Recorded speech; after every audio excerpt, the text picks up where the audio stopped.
Bonjour et bienvenue dans ce cours de culture générale intitulé Chômage, pauvreté et précarité. Commençons par le sommaire. Dans une première partie, nous allons faire un historique du chômage et définir cette notion.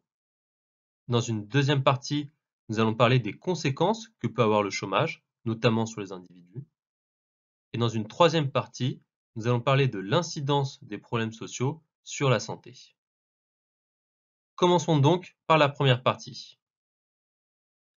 Vous devez connaître deux définitions du chômage. La première, c'est celle de l'INSEE, l'Institut national de la statistique et des études économiques. Le chômage représente l'ensemble des personnes de 15 ans ou plus qui sont privées d'un emploi et en recherchant un.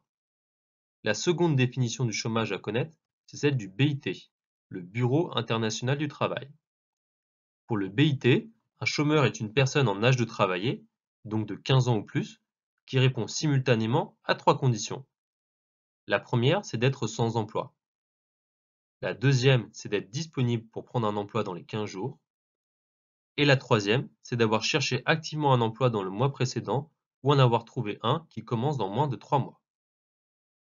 Il existe aussi plusieurs types de chômage. Par exemple, le chômage dit structurel.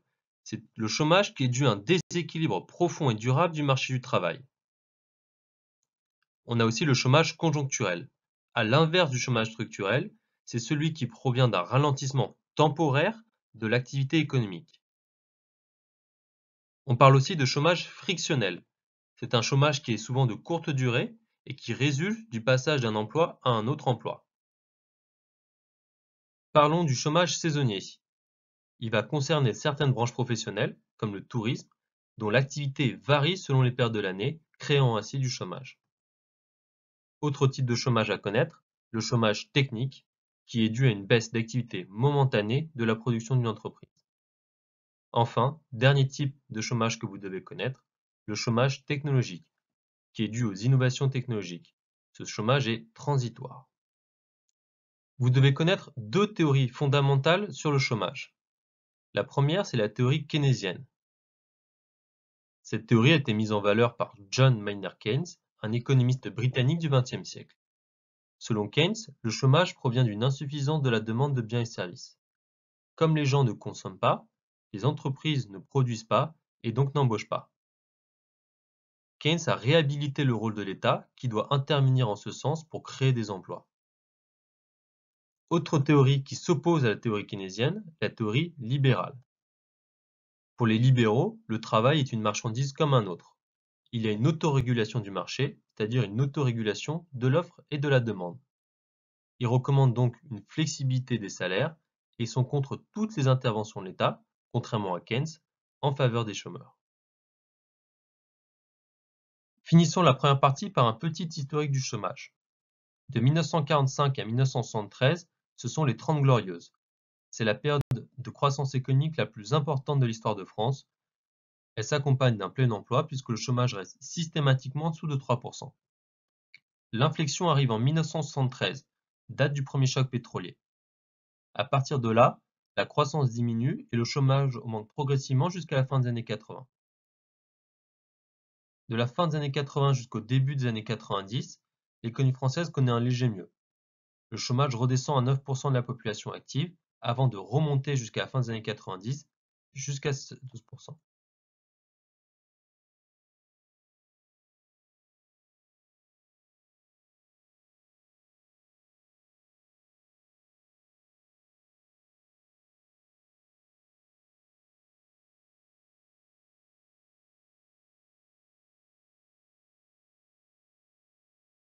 Attaquons désormais la deuxième partie de notre cours consacrée aux conséquences du chômage. L'une des premières conséquences du chômage, c'est la pauvreté. Vous devez connaître deux définitions de cette notion. La première, c'est celle donnée par le Conseil européen. Pour le Conseil européen, un pauvre est une personne dont les ressources matérielles, culturelles et sociales sont si faibles qu'elle est exclue des modes de vie minimaux acceptables dans la société. L'autre définition à connaître, c'est celle de l'INSEE. Une personne est dite pauvre lorsqu'elle vit dans un ménage dont le niveau de vie est inférieur au seuil de pauvreté. Notez que la plupart des pays européens utilisent comme seuil de pauvreté 60% de la médiane des niveaux de vie. Vous noterez que les deux définitions ci-dessus reposent sur une approche monétaire de la pauvreté. Mais comme nous allons voir par la suite, cette approche monétaire présente des limites. Outre les définitions purement monétaires que nous avons vues juste avant de la pauvreté, on peut prendre en compte aussi d'autres critères pour évaluer la pauvreté d'une personne. On peut parler par exemple de pauvreté d'existence lorsqu'une personne est dans l'impossibilité de satisfaire des besoins fondamentaux. On parle aussi de pauvreté subjective. C'est lorsqu'on prend en compte la perception par une famille ou l'individu de la situation vécue. On parle aussi de pauvreté administrative. Une personne, par exemple, peut être considérée comme pauvre si elle est éligible aux 8 minima sociaux en vigueur. Dans cette partie, nous allons définir deux notions que vous devez connaître par cœur. La première, c'est celle de grande pauvreté.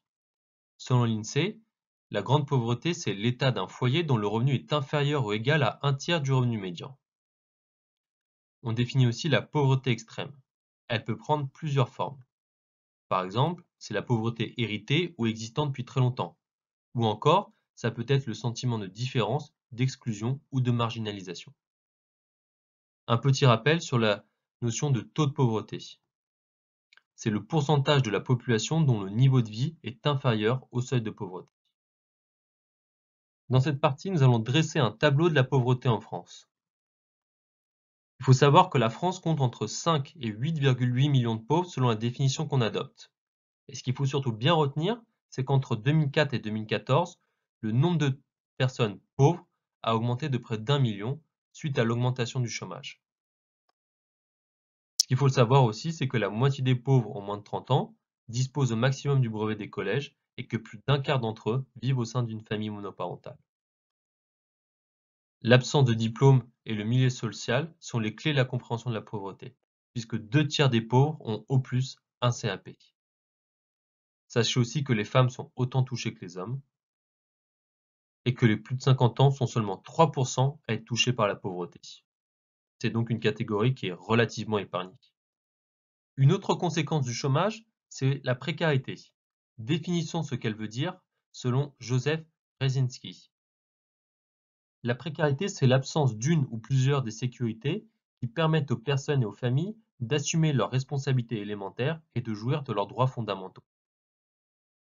Les sécurités dont parle Joseph Brzezinski sont le travail, les revenus, le logement, l'accès aux soins, à l'école, l'accès à la culture, le lien familial ou encore le lien social. Définissons maintenant ce qu'est l'exclusion. C'est un concept qui est difficile à appréhender, mais on peut le définir comme étant la manifestation extrême de différents processus de fragilisation des liens sociaux. C'est tout simplement lorsque le lien social est complètement coupé entre une personne et le reste de la société.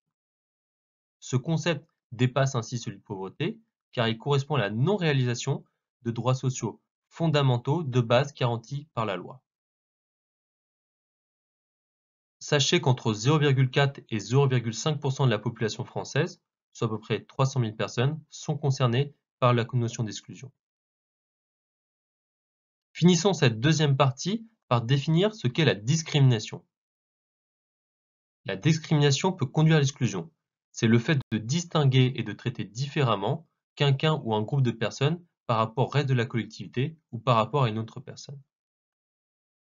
On peut parler par exemple de discrimination directe, qui est le fait de traiter une personne différemment d'une autre en raison de son appartenance à une ethnie, une race, une religion, en fonction de son âge, de son handicap ou encore de son sexe. La discrimination indirecte, c'est de mettre en place une pratique ou une disposition qui, bien que neutre en apparence, va être susceptible d'entraîner un désavantage pour une catégorie de personnes. On entend souvent aussi la notion de discrimination positive, qui est le fait de créer des inégalités correctrices en faveur de certains groupes qui sont victimes justement de discrimination. Finissons notre cours en parlant des incidences des problèmes sociaux sur la santé d'une personne. Le chômage peut par exemple avoir des conséquences psychiques sur un individu. Notez que 17,4% des chômeurs ont consommé des médicaments psychotropes dans les 12 derniers mois. Notez aussi que les populations précaires sont à haut risque suicidaire. Et que même si la rue ne rend pas forcément schizophrène, elle déprime, angoisse et traumatise. Il suffit d'aller se promener dans les rues de Paris pour s'en rendre compte. Enfin, la baisse d'estime de soi, Le sentiment d'incompétence ou d'inutilité s'accompagne le plus souvent de tabac, d'alcool ou de psychotropes. Le chômage, la pauvreté et la précarité ont des conséquences physiques sur un individu. Ainsi, les pauvres sont plus à même d'avoir des manifestations somatiques comme l'eczéma, l'ulcère, les migraines ou les zonas. Les mauvaises conditions de vie, par exemple un logement vétuste, la sous-nutrition ou un manque d'hygiène, vont influer sur l'état de santé d'une personne. Les personnes pauvres sont plus à même d'être touchées par des problèmes respiratoires, digestifs, dermatologiques ou encore bucco-dentaires. Sachez que 11 personnes des plus pauvres souffrent de caries, contre 6% pour le reste de la population. Enfin, on note une recrudescence des maladies comme la tuberculose, la syphilis ou le VIH dans les populations pauvres. Ceci est dû en partie parce que la couverture vaccinale y est faible. L'État va agir pour essayer de réduire l'influence du chômage, de la pauvreté et de la précarité sur un individu. Il va notamment apporter un soutien financier aux plus démunis, et ceci de plusieurs façons. Il va par exemple proposer des aides financières destinées aux personnes en recherche d'emploi, aux travailleurs pauvres et aux exclus. Comment l'État intervient en faveur des populations pauvres? Ici, l'objectif n'est pas de vous citer tous les programmes d'aide publique, mais seulement quelques exemples clés qu'il faut que vous reteniez. Premier exemple, la couverture maladie universelle, la CMU, qui permet à tout le monde, depuis le 1er janvier 2000, de bénéficier d'une couverture maladie et d'un accès aux soins. Notez que la couverture maladie universelle a été remplacée par la PUMA, la protection universelle maladie. Il existe aussi une couverture maladie universelle complémentaire, la CMUC, qui est une mutuelle gratuite. Enfin, parlons aussi de l'aide médicale de l'État, l'AME, qui est destinée à permettre l'accès aux soins des personnes en situation irrégulière au regard de la réglementation française. Les associations, aux côtés de l'État, jouent souvent un rôle important dans la lutte contre les conséquences du chômage, de la pauvreté et de la précarité. Ainsi, l'accueil des sans-abri est assuré par des centres d'hébergement spécialisés qui sont le plus souvent mis à disposition des associations par les communes pendant l'hiver. Citons aussi par exemple l'influence du SAMU social de Paris, qui est un dispositif départemental de service public qui va aider les personnes les plus vulnérables en Île-de-France. Des associations comme la Croix-Rouge, les Restos du Cœur, le Secours populaire tentent d'aider les populations précaires et de pallier les insuffisances et les manquements des institutions. Merci d'avoir suivi ce cours de culture générale. Si vous avez des questions ou des remarques, vous pouvez nous joindre par mail ou par chat directement sur notre plateforme. À bientôt sur Prep Academy.